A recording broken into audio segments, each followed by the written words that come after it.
कजरा नभाए आज। बहुत हुई है ये आंख मिचोली, बहुत हुई है ये आंख मिचोली। आज खेलूंगी मैं रस की होली, खेलूंगी मैं रस की होली, रस की होली, रस की होली, रस की होली, रस की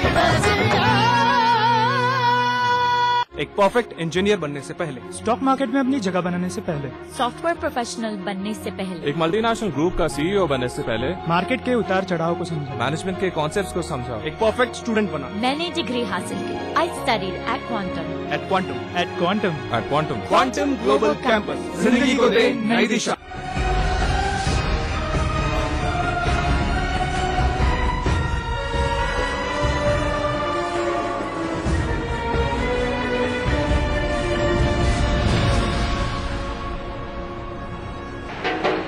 फिरोजाबाद में लगभग 3 लाख मजदूर कांच का काम करते हैं।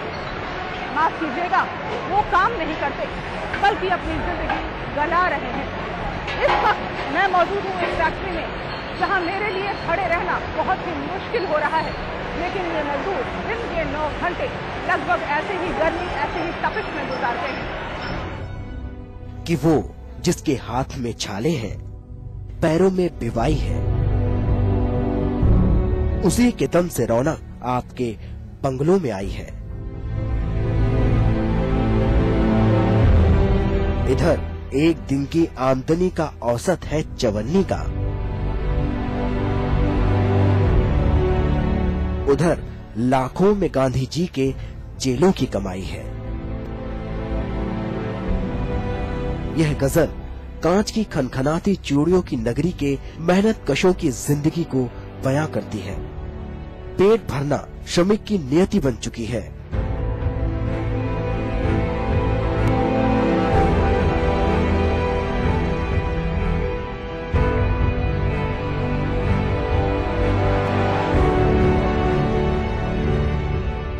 कांच की इस दुनिया में फैक्ट्री मालिकों के दिल पत्थर के हैं। अपनी दस्तकारी से विश्व पटल पर पहचान रखने वाले शहर में मजदूरों की दशा दयनीय है।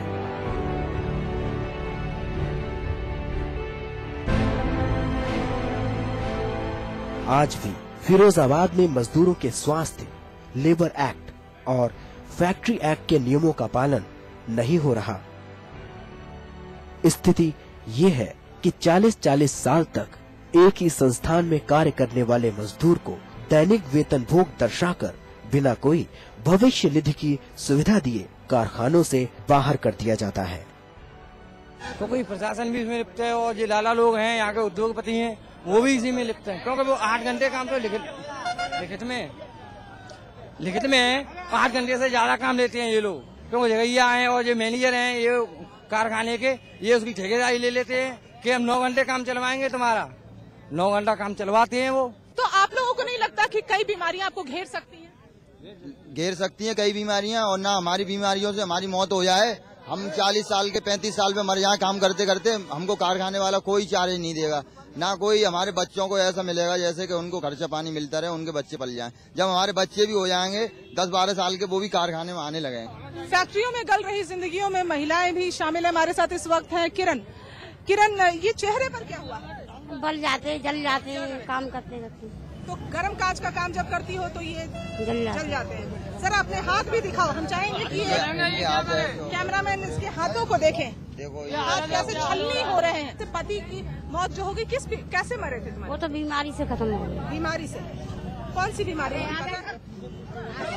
बीमारी हुई थी? बीमारी है गई, मालूम नहीं, इलाज करा। किरण को पता नहीं कि उसके पति की मौत आखिर किस बीमारी से हुई थी, लेकिन इतना जानती है कि फैक्ट्रियों में काम करने के कारण इसके पति को कोई बीमारी हो गई थी। लेकिन किरण उसके बावजूद, पति के गुजरने के बावजूद ये फैक्ट्रियों में काम कर रही है, क्योंकि इसे 4 बच्चों का पालन पोषण करना है। किरण, जब तुम जानती हो कि तुम्हारे पति की मौत इस कारण से हुई, उसके बाद भी तुम फैक्ट्रियों में काम कर रही हो। अब क्या करूं, बच्चा का पली। बमुश्किल 10 से 15% श्रमिकों को उनके हकों का वाजिब लाभ मिल पाता है।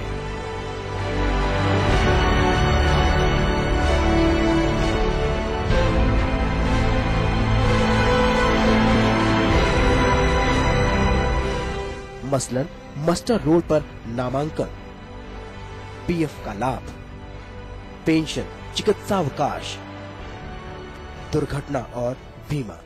हमें ये लगता है कि मजदूरों के प्रति कोई सरकार गंभीर नहीं है। और जहाँ तक फिरोजाबाद का सवाल है, इसलिए यहाँ तिल तिल करके जल रहा है कि पहले के मंत्री भी यहाँ पर रहे हैं, एमएलए भी रहे हैं, एमपी भी रहे हैं, कभी भी मजदूर की समस्या को उठाया नहीं। और आज भी हमें दावे से कह सकता हूँ, कोई एमएलए हो, कोई एमपी हो, राज बब्बर जैसा यहाँ का एमपी जो सशक्त है, उसने आज तक मजदूरों की समस्याओं को कभी उठाया नहीं। और उसमें मेन बात यह है कि यहाँ पर फार्म नंबर 12 पे नाम नहीं लिखे जाते, उनको कोई परिचय पत्र नहीं दिया जाता, उनका भविष्य के लिए जो कर्मचारी भविष्य निधि संगठन का जो अंशदान कट करके जमा होना चाहिए मजदूर के नाम में, यहाँ पर नहीं काटा जाता है। आखिर कैसे सुलझेगी इतनी बड़ी समस्या? देखिए, दो चीजें हैं, मैंने बताया। एक तो कानून है कि कानून के माध्यम से यहाँ का श्रम कार्यालय जो है इसको देखे, और श्रम कार्यालय की जो ड्यूटी है वो कारखाने में मजदूर का 12 नंबर फार्म पे नाम भी नहीं रखवा पाता। इसका मतलब यह है कि यहाँ पर सब पैसा कमाने के चक्कर में, यहाँ चाहे एएलसी का दफ्तर हो, चाहे डीएम का हो, ये इस कानून को लागू कराने का काम, खास तौर से श्रम कानूनों को लागू कराने का काम कोई गंभीरता से नहीं ले रहा है। हमने जहरीला धुआं सांसों को जहरीला बना रहा है। भट्टों और कारखानों की चिमनियों से निकलता धुआं तेजी से अस्थमा और टीबी के मरीजों की तादाद बढ़ा रहा है।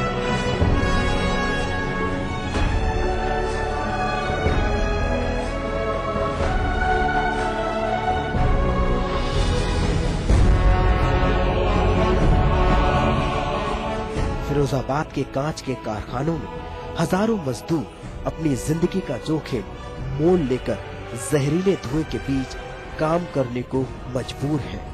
लेकिन आवास, शिक्षा एवं चिकित्सा यह सुविधा सिर्फ ख्वाब सरीखा है। श्रम कानून के पैरोकार अफसर और आवाज बुलंद करने वाले संगठन हाशिए पर हैं।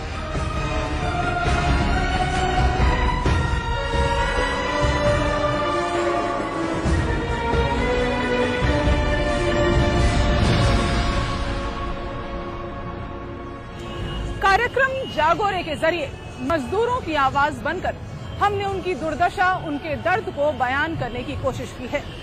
हमने महसूस किया, उनका सोचना है, यहाँ दरख्तों के साये में धूप लगती है, चलो यहाँ से चलें और उम्र भर के लिए। जी हाँ, यहाँ के मजदूर हमेशा के लिए शहर को छोड़ देना चाहते हैं, अगर पेट की आग के आगे बेबस ना हो तो। आपको जागोरे का ये कार्यक्रम कैसा लगा, हमें जरूर बताएं। अगले हफ्ते हम फिर मिलेंगे आपसे एक नए मुद्दे के साथ। तब तक के लिए नमस्कार।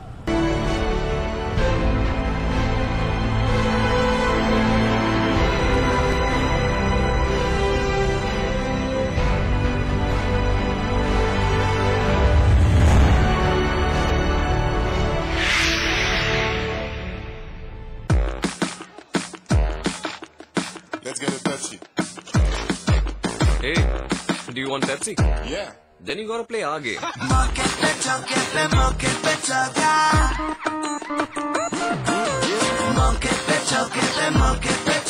ये से नहीं हुआ। निशाना तू लगाएगा, फिर गोली चलाएगा, तुझे नहीं पता है कि गेम चेंज हो जाएगा। मौके पे चौका लड़ेगा, हा हा हा हंसेगा, तुझ पे भारी पड़ेगा, गेम चेंज भी करेगा। मौके पे चौका,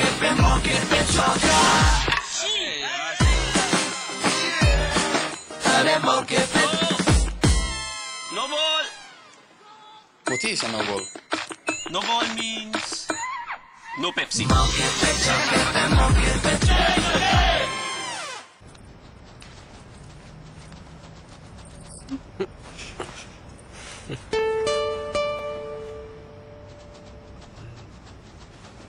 खाने में क्या है?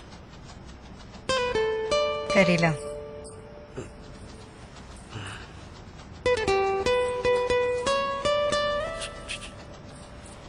मीठे में क्या है? खाने के बाद मीठे में कुछ मीठा हो जाए। सत्य का एक पुजारी, भ्रष्टाचार के खिलाफ जिसकी जंग है जारी, जिसकी ललकार से कांप जाता है सत्ता का सिंहासन, जिसे बखूबी आता है सरकारी हथकंडों से निपटना, जिसने कभी नहीं जाना अपनी जिम्मेदारी से पीछे हटना। देखिए उमेश कुमार को सिर्फ समाचार प्लस पर। खबर वही जो हमने कही।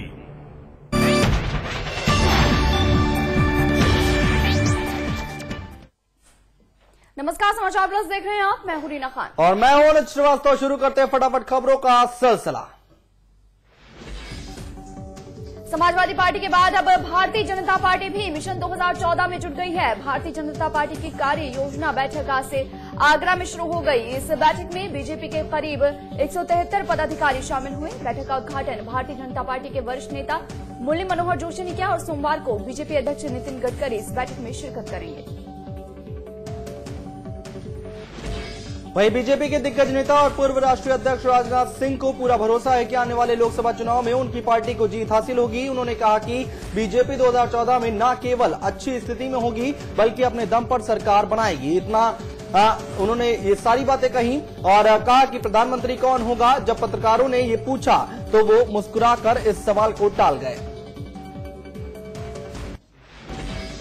कानपुर में केंद्रीय मंत्री श्री प्रकाश जायसवाल ने बीजेपी पर निशाना साधा है। उन्होंने कहा कि बीजेपी को इस बार लोकसभा चुनाव में ज्यादातर सीटों पर करारी हार का सामना करना पड़ेगा। श्री प्रकाश जायसवाल ने कहा कि साल 2014 में कांग्रेस से दोबारा सत्ता में आएगी। इतना ही नहीं, उनका कहना है कि बीजेपी के कुछ नेता कांग्रेस में शामिल होना चाहते हैं। कांग्रेस महासचिव दिग्विजय सिंह ने आशंका जताई है कि योग गुरु बाबा रामदेव से आचार्य बालकृष्ण को जान का खतरा है। उन्होंने कहा कि बाबा रामदेव की पूरी पोल पट्टी आचार्य बालकृष्ण के पास है। रामदेव आपराधिक व्यक्ति हैं और वो अपनी पोल खुलने के डर से कुछ भी करा सकते हैं। इसके अलावा उन्होंने कहा कि टीमन्ना का राजनीतिक दल बनाने का फैसला ये बताता है कि भ्रष्टाचार के खिलाफ उनका आंदोलन विफल हो गया है। लखनऊ में रविवार को समाजवादी पार्टी की राज्य कार्यकारिणी की बैठक का दूसरा दिन रहा और बैठक में सपा के राष्ट्रीय अध्यक्ष मुलायम सिंह यादव, राष्ट्रीय महासचिव प्रोफेसर रामगोपाल यादव, लोक निर्माण मंत्री शिवपाल यादव और मुख्यमंत्री अखिलेश यादव के अलावा अन्य कई वरिष्ठ नेता भी मौजूद रहे। हालांकि पार्टी की इस अहम बैठक में सपा के वरिष्ठ नेता और कैबिनेट मंत्री आजम खान मौजूद नहीं दिखाई दिए और मुलायम सिंह ने बैठक में कहा कि कार्यकर्ताओं की उपेक्षा बर्दाश्त नहीं की जाएगी। सीतापुर में जिला अस्पताल के डॉक्टर्स ने अस्पताल में आए घायल युवक का कूड़ेदान के पास ही वार्ड बॉय से इलाज करा डाला। दरअसल ये घायल युवक का ट्रेन हादसे में घायल होकर अस्पताल आया था, पर अस्पताल के बेरहम डॉक्टर्स ने इसे अस्पताल के अंदर जगह ही नहीं दी बल्कि इसका इलाज अस्पताल के कूड़ेदान के पास ही करवा डाला। इतना ही नहीं, इसकी देखभाल के लिए भी कोई नहीं आया। इस बारे में लोगों का ये कहना है कि ये घायल युवक पिछले 2 दिन से इसी हालत में यहीं कूड़ेदान के पास पड़ा हुआ है और अस्पताल वाले इसका इलाज नहीं कर रहे।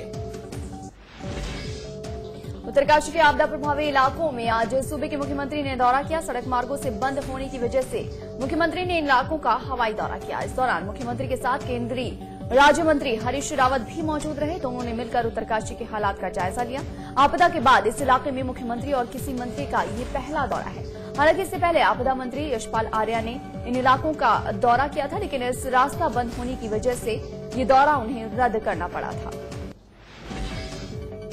मेरठ के एक परिवार परामर्श केंद्र पर 2 पक्षों में दहेज को लेकर जमकर मारपीट हुई। लड़की का आरोप है कि उसके ससुराल वालों ने लड़की से 50,000 रुपए और बाइक की मांग की थी, जिसके न देने पर परिवार वालों पर लड़की ने उत्पीड़न का आरोप लगाया है। इन सब के बीच आज पुलिस लाइन में परिवार परामर्श केंद्र में इन दोनों की तारीख थी, जहां दोनों पक्षों के बीच किसी बात को लेकर जमकर मारपीट हुई। मुरादाबाद में कुछ यात्री और जीआरपी के जवानों में जमकर हंगामा हुआ। इस हंगामे में दोनों तरफ से मारपीट हुई। गुस्साए लोगों ने तोड़फोड़ भी की, जिसमें एक महिला घायल होकर बेहोश हो गई। बताया जा रहा है कि हंगामे में घायल महिला गर्भवती है और उसे काफी चोटें भी आई हैं। पीलीभीत में शारदा नदी उफान पर है। नदी में बाढ़ से कई गांव का संपर्क टूट गया है और सैकड़ों एकड़ की फसल डूब